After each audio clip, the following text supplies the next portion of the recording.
This baby panda here in Berlin is on loan from China. They call it panda diplomacy, a cute and friendly loan that strengthens ties with Beijing.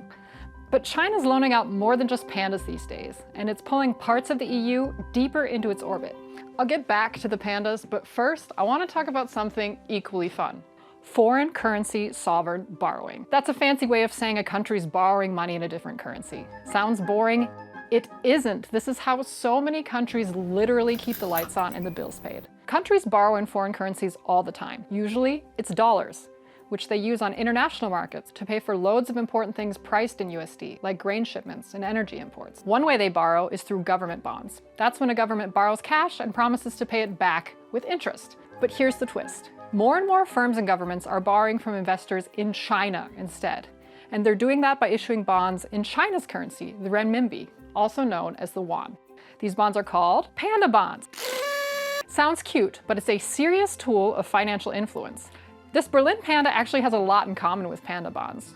Germany's borrowed a few pandas from China for 15 years. Every year they're here, Berlin makes a payment towards panda conservation, and at the end, they'll go back to China. Well, panda bonds work similarly. Chinese investors loan renminbi to a government or company. The issuer of the bond, that's the borrower, pays regular interest, and when the bond expires, pays the full loan back. And interest on Chinese money is really low, lower than on US dollars. It means China isn't just selling cheap goods to the world anymore, it's also lending it cheap money. Even in the EU, where the trade bloc has been beefing with China on rare earths, tech, and a surge of Chinese products into its market. Member states have left a door open to business with Beijing, and that includes borrowing Chinese cash. Portugal and Poland have done it. Others are thinking about it, but one EU member state stands out. Hungary is the largest sovereign issuer of panda bonds in the world in terms of outstanding volume. So if the EU is urging caution on China, why has one of its own become the biggest state borrower? China is an increasingly prosperous country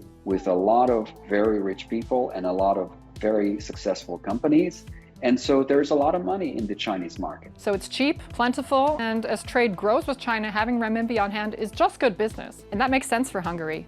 Politically, it's already pretty aligned with Beijing, and it just really needs the cash, especially after losing access to billions in EU funding over issues like corruption and rule of law. Panda bonds are also part of this process by which Hungary is trying to raise money for its economic development and actually stuffing the holes in its budget through seeking financing from both Russia and mostly from China. Who could say no to such a sweet deal? Just remember, cheap products gave China its wealth and power. Now cheap loans could be the next play.